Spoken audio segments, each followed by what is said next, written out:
Welcome, everyone. Let me start off by asking a quick question. How many of you have seen the Washington Monument? Real life or movies or pictures?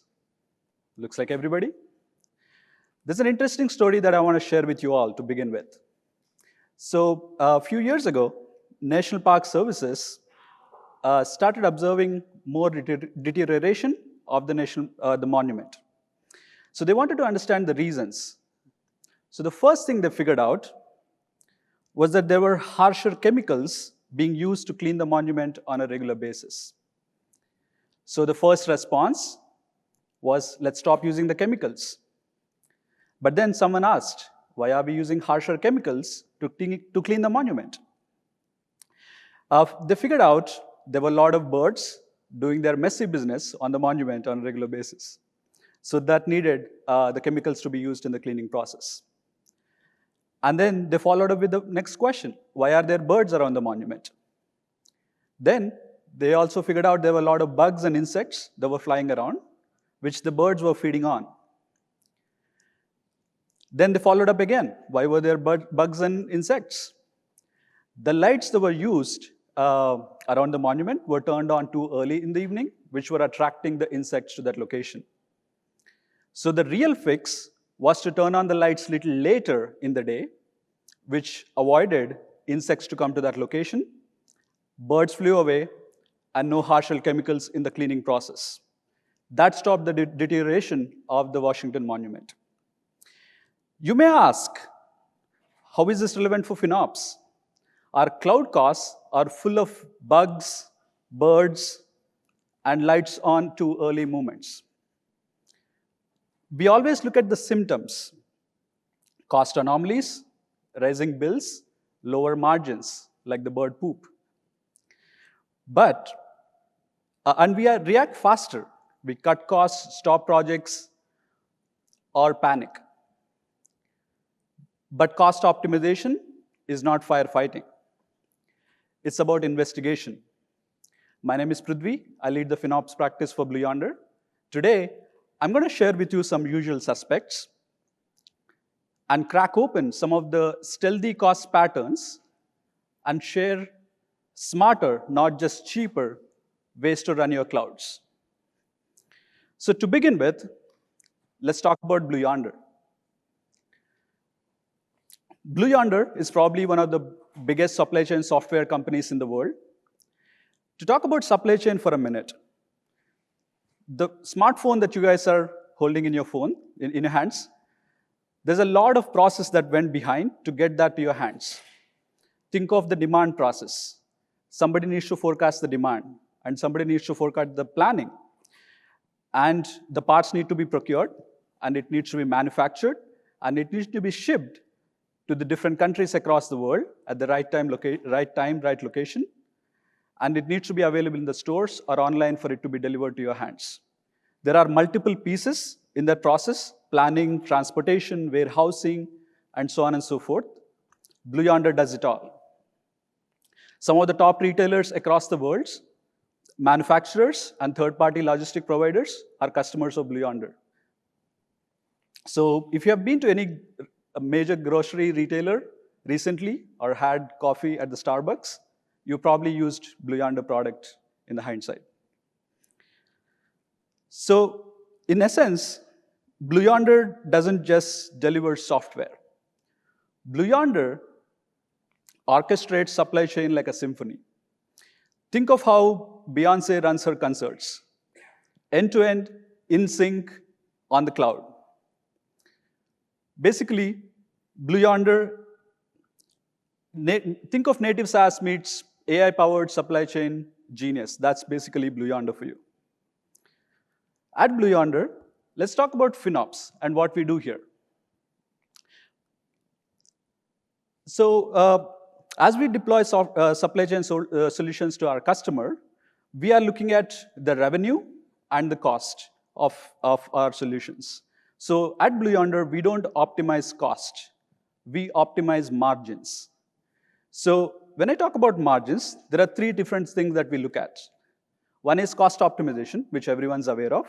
The top ones are cost insights and unit economics we'll get into in this presentation. tagging policies and savings opportunities, setting up the targets with operations teams and tracking the savings against them. That's our major function. And the second piece is the asset management function. We have more than 300 different vendors that we purchase softwares from, starting from observability, security, API management, and so on and so forth. We all have different terms and conditions with each vendor.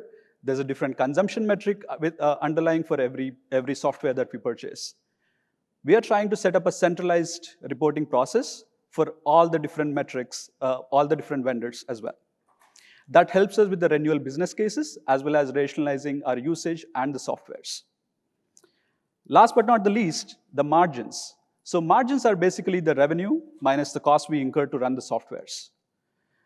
We do the margin modeling. We try to allocate the infra cost as well as the software cost, along with other costs, at customer product level. So we are not just tracking margin at the company level, but we go down to almost customer product level to figure out where the opportunities are. To do that, we do product unit economics. We also look at some of the costing models and try to set up guardrails around the pricing as well. Think of FinOps team as a command center for margin operations. Here, every dollar meets the accountability. Every insight that we find through the data transforms into an action. Now, let's get into some of the problems that every FinOps person faces then in their day-to-day life. This is basically a chaos with calendar, number of days differences. There's a silent surge, and then there's the sudden spikes that you see on a regular basis. What do all these have in common? They all sabotage our budget targets. It's like your fridge getting emptied out every day. You're not eating anything, but all your snacks are gone. So we look at some of these problems and how we solve them at Blue Yonder. The first one that we're going to look at is reserved instances and the savings plans. As you probably know, reserved instances and savings plans, most of the companies purchase them at the enterprise level. When you purchase them at the enterprise level, they get applied to different subscriptions and different virtual machines across the company automatically. When you try to do any chargeback or showback of these costs across the departments, across the products, and the customer, you get into some strange problems, one of which is illustrated here. We look at two customers, say both of them paying $100 of revenue per month. Both are using same amount of compute resources every month. Let's assume that's 100 VM hours. And as you all know, reserved instances are almost 70% cheaper compared to our on-demand prices. So because of the automatic allocation, assuming all other costs remain same, as you can see, customer A is getting 100% allocation of all the reserved instances, whereas customer B's virtual machines getting only 30% covered by reserved instances. Because of which, when we try to calculate the margin, customer A looks very profitable, whereas customer B is super low profit.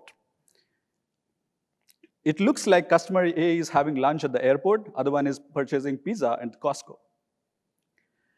So this will be a problem for us when we try to do any analysis. Because of no mistakes from the customer side, their margins are shown differently when we try to do this. So how do we overcome this problem? Comes to the rescue, the blended cost. So you may have seen, I'm using some of the Azure terminology here, as most of our infra spend is in Azure. First, we need to normalize the overall quantity. How do we normalize the quantity? So before I explain the numbers, think of you purchasing apples in two different stores. You purchase a pound of apples in Sprouts for, say, $100, and you purchase a pound of apples, say, in Fry's for $20. But then, when you try to allocate the cost, you basically average them out and just say average cost is $60. When we try to do the showbacks, that doesn't automatically happen. That data is not provided by the cloud vendors. That's where we need to do, we built an algorithm that does it automatically for us. So as you can see, let's take an example of D8 SV5 machine. That's one of the machine, of 1 hour cost of that machine, basically equivalent to a 4-hour cost of D2 SV5 machines. So we use that vCPU ratios across the machines and bring them all onto the same page in terms of quantity. Now we take the total cost, divide that by the total normalized quantity, that gives us the blended rate. If you remember the previous slide, the RI cost was 3 cents per hour, and on-demand price was 12 cents per hour. As you can see here, we blended the cost and came up with a normalized rate of 6 cents per hour. Now, when we look at these two customers, the margins are very similar. That puts us in a really good position to understand where the cost leakages are, where margins are lower. So we apply this across all the different hundreds of customers that we have, across hundreds of different SKUs. Now, let's get into the next problem, which is the calendar chaos. How many of you have done a month-on-month analysis and seen chart like this? In November, the cost goes down. December, January, the cost increases. In February, the cost goes down again. So they say March is the best month for any FinOps analyst to ask for a raise because month-on-month chart looks so good. We haven't done anything. It's just because of the number of days the cost went down. This basically puts us in a really difficult position when we are trying to understand any underlying trends or trying to even forecast. That becomes a nightmare. So we developed a metric internally. We call it daily average cost. It basically takes the number of days in a month, and then we divide the total cost in a month with that number. It's not as simple. I'll touch upon some of the nuances in this metric. But in essence, we are trying to get an average cost across the months. When we do that, this is how the chart looks like. If you are wondering why there are so many decimals in the daily average cost, I'm wondering the same too. It's probably broken supply chain, which Yonder is trying to fix. Or maybe my slides are audited by NASA, thinking I'm doing a trajectory calculations for a satellite. But I'm not yet. But coming to DAC, the daily average cost basically helps us understand the underlying trends clearly on month-on-month basis. So one of the examples, as you can see here, in February, if you try to do the analysis with your overall number, you can see the cost has actually went down from $10,900 to $10,000. But in reality, the cost has increased when you look at daily average cost. And in March, again, as you can see, the cost, the actual month-on-month cost went up, but in reality, the cost has come down. Now, we do that after doing the blended cost and doing daily average cost on top of it at different intersections, like customer, product, meter category. That gives us very rich insights. Again, this still doesn't answer the question where the problem lies, why the cost went up or went down. That question is still unanswered. That's where we break the DAC into two components. As everybody knows, cost is a component of both rate and the quantity. As we look at the rate, there are few things, primarily in Yonder, rate is responsibility of FinOps team. We purchase reserved instances, we track the trends, and then we also look at different regions that the SKUs are getting deployed in. So any RIs coverage RI coverage going lower, increase the overall rate as well. So the primary metric that we track here are cost per core per month. The cores here are normalized cores, as I discussed in the earlier slides. And on the managed disk sides, it's basically cost per terabyte per month. So we need to be very careful while measuring these metrics. As I mentioned earlier, In Azure especially, the virtual machines are based on hourly cost, in the sense that whenever there are more number of days, the cost per core increases. So we need to normalize for that. Whereas managed disk, the cost is same every month, irrespective of the number of days. If it's $100 per terabyte, it will be $100 per terabyte every month. So that needs to be taken into account, because we do track this on a weekly and daily basis. And those nuances really matter when we are looking at the data at different intersections. So the weekly, daily trends helps us understand where the rates are going up, whether someone's deployed a premium SKU, or whether the RSCSP coverage has gone down in some areas, and so on and so forth. It helps us identify high-value SKUs that are getting deployed very easily. Last but not least, the optimization opportunities are easy to identify by just tracking rate. For example, premium to standard disk conversions that are for, say, test environments or dev environments. And the next metric that we track here is the quantity. So along with the rate, quantity is basically responsibility of our operations teams. Some of the things that cause quantity to go up, there are zombie VMs, there's auto scaling that happens in a lot of environments, test environments that are not cleaned up. And in a lot of cases, we see infra being deployed without any business justification. And it's very easy to catch them when we are just looking at the quantity instead of the cost. A few months ago, we were always getting into our discussions with our teams. Whenever we go tell them, hey, your cost has gone up for your product, their question has always been that, hey, the RICSP coverage went down for my product. But by getting the blended rates and breaking the cost into quantity and rate, that puts the clear accountability between FinOps teams and the operation teams. Also, the clean tagging policy that helps us identify who is responsible if there is an increase in the cost in certain areas.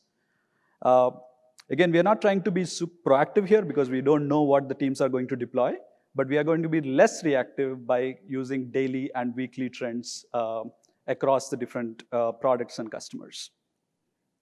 So the metrics to track here are cores for virtual machines and storage in terabytes. The way we converted our quantity from our vendors directly into these metrics, we use ISF ratio to convert VMs into the core quantity. And we also map the disk names, like P20 disk is basically half a terabyte, P30 is 1 terabyte. So we convert that to calculate the number of storage that is getting deployed at a customer end. Now, if you think about it, we also get insights around which customers are using more storage versus others. So by plotting these on a chart, helps us identify the outliers very easily. Now, increase in cost is not always bad. Most of you may be tracking one metric in your day-to-day life today. That's basically infra cost over revenue. Cost of service is a metric that is being tracked across multiple teams. But cost of service doesn't always help understand the accountability. We track cost of service, but the cost can go up because of rate or the quantity.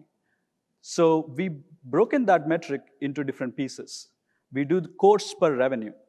Basically, we look at every customer data and see whether the course per revenue has gone up, not just the course going up. Because course going up along with the justifiable revenue along with it is actually a good thing for us. That means the business is growing. Similarly, on the storage side. But course per revenue or storage per revenue goes up, that actually gives us some insights around where the cost leakages are. Without getting any additional revenue, we are deploying more resources at the customer end. That's a problem. This takes the rate out of the equation. And also, when we are giving these insights to the teams, we can clearly help them understand what the impact on margin is. If they just doubled the number of cores, we have the cost per core metric, and we tell them, hey, by switching off this machine, you can save X number of dollars. Also, that improves your margin by Y%, for example. Now, last but not least, most of us, we have nice dashboards. We can put in all the different reports. But what we've seen is it's only pull method, in the sense that the teams have to come to the dashboards and pull the data and then do their analysis and execute the actions. We are trying to change the behavior, going from pull method to the push method. What I mean by that is we are creating a workflow where we have a dashboard. We are calling it Azure Force, as you can see it. It's FinOps reporting and cost exceptions dashboard.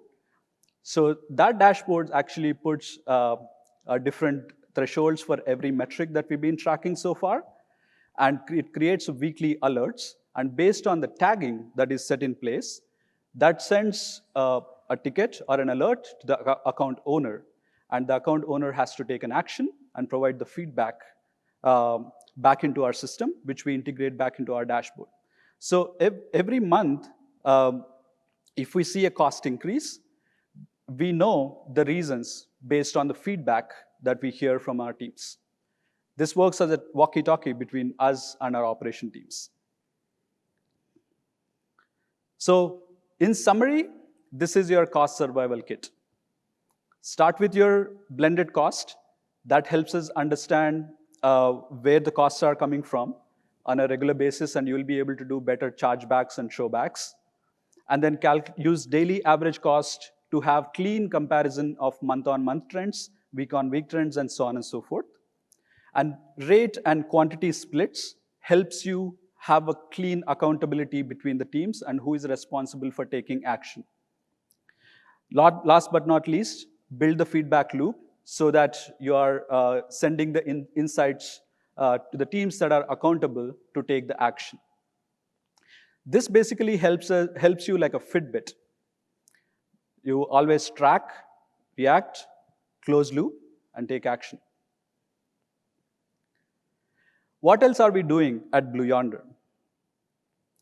So as part of the cost optimization, we are working on FinOps for AI. These are basically, there are supply chain agents that are being developed by Blue Yonder. We are working with them to figure out and optimize the cost. We are also working on optimization for multi-tenant environments and multi-cloud environments. So the multi-cloud environments, based on recent acquisitions, we have acquired companies who are using OCI and AWS, et cetera. Now we have different environments, so we are working to work on optimization. And last but not least, the cloud migrations.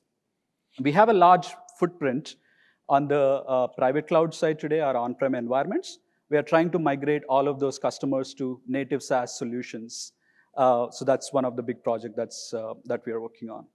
And on the asset management side, as we discussed, we have successfully developed tracking and allocation methodologies for some big spends like SQL, Oracle, and so on and so forth. We are trying to expand that to all the different license spend that we have in our area. Last but not least, AI for FinOps. This is where most of the insights around the different terms and conditions that we have with our third-party vendors are sort of hidden in PDF documents that are buried in our Salesforce and systems. So we are trying to run all these documents through our AI and help synthesize the terms and conditions for us that can help better renewal process as well as tracking different metrics. So basically at Blue Yonder, we are trying to make cloud bills more boring again. Optimized, predictable, and completely unromantic. Thank you so much.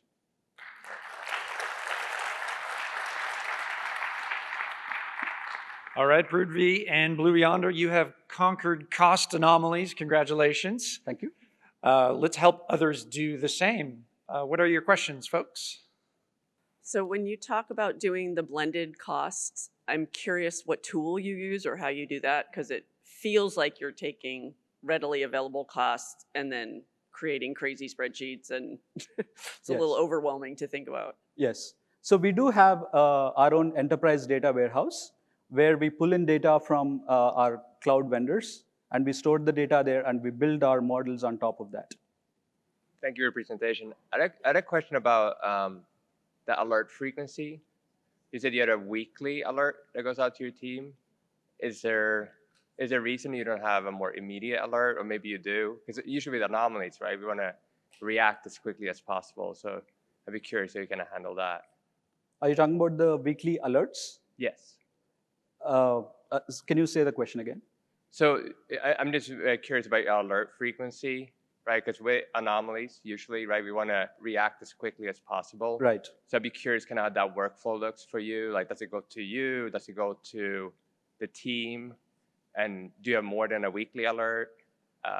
Yeah, so we tried more than weekly alerts. The problem with daily alerts is that the data from our cloud providers itself is almost a day, 2-day delay. So by doing daily alert doesn't really help in a lot of cases. That's where we tend to do weekly alerts. These weekly alerts, again, they don't come to us directly. They go to the responsible teams based on the tagging that's already set up in our system. So with the whole cost data having a 2 to 3 day delay, have you ever discussed a way to get anomaly data earlier? Like if there's a leading indicator before the cloud reports tell us we already spent this much money more that we didn't intend to spend? Yes, great question. So we do kind of try to create some benchmarks within. For example, we take transportation management product. A certain size of a customer should have certain size of infrastructure. So if we take Starbucks, for example, that should have 100 cores overall. So if you get another customer similar to Starbucks, if that has 1,000 cores, then that's an anomaly for us based on the existing trend. So we don't wait until we get to that point. We tend to use some historical data and also try to compare the analysis, especially when we look at the margins. Whenever the margins are lower, that gives us the first red flag for us to look at. Hi. My question is about where you mentioned about increase in cost with the perspective of the revenue, right? So I want to know how that revenue data flows in and how frequently it comes into you. Yeah. So the revenue data is also basically we have it in our enterprise data warehouse. So that all the data is stored in our centralized data lake. The frequency of the data, again, mostly monthly. But we do have daily cost trends that we can use based on the historical data and try to compare the information. But that's actually a good question because whenever we try to build that metric for internal users, for our R&D or IT, what metrics do we use? Because there's no revenue in that scenario. There can be different metrics that we can use. For example, if you're using data lake to develop Power BI reports, there are a number of users. As the number of users go up, your obviously compute cost is going to go up. So you could develop a metric like cores per number of users that is internal to you that can be tracked on a regular basis. Hi, you talked about the feedback loop, sending alerts to the team like responsible for the cost anomaly. Can you talk more about like how do you enforce actual resolution of those anomalies from each team? Like what's the process like? Yeah, that's the biggest problem in every company. Obviously, the engineering teams or the operation teams, this is not their biggest priority, as you know. The enforcing SLAs and getting the feedback from them is the major challenge. Having the leadership support and everyone rallying around cost optimization program definitely helps the process. I mean, can I throw it up there? I don't know. Here, we'll go over here. Hey, how's it going? So that's awesome. What are you planning on next for your investigation? Like, what's the next phase of the FinOps journey for you? Yeah, some of the things that we kind of discussed here. Basically, we're working on FinOps for AI. As more and more supply chain agents are built and deployed at the customer end, we are trying to work on optimizing. So recently, we started evaluating PTUs on the Azure side, trying to buy reserved instances for them and looking at mapping that to number of customer queries and so on and so forth. That will help us optimize some of the details there. Another big project, I would say the SAM Central, which we are trying to build internally. where we are trying to bring in all the different data of multiple vendors that we have. Today, maybe a year ago, 2 years ago, the process is most of the renewals were on auto-renew mode. Whenever the renewal comes up, you just go and renew it at the same price or maybe with the 5 or 10% price increase. No one was looking at what's the consumption like? Are we really using this tool or not? In the last couple of years, we found multi-million opportunities where the products have been just getting renewed every year without nobody looking at the consumption data. So we believe that is going to give us a lot of different savings in multiple areas. Hi. So I know you talked about the compute cost and the storage cost, but usually there are other services as well, right? So are you just prioritizing the compute and the storage, or do you look at other services too? Yeah, so great question. For us, compute and storage almost cover almost 80% of our overall cost. As we develop metrics around it, most of the other services are in line or they trend with either compute or storage. So as more users come in, your compute goes up, your API cost basically goes up along with it. So by tracking those two metrics, we are almost addressing major problem. Yeah, we haven't gone down to the next level like SQL databases and so on and so forth. Hey everyone, producer Andrew here. Thank you so much for watching and for your support. For more FinOps X 2025 content, go check out our YouTube channel. Like, subscribe, and leave comments and questions for all of our wonderful speakers. We appreciate your support.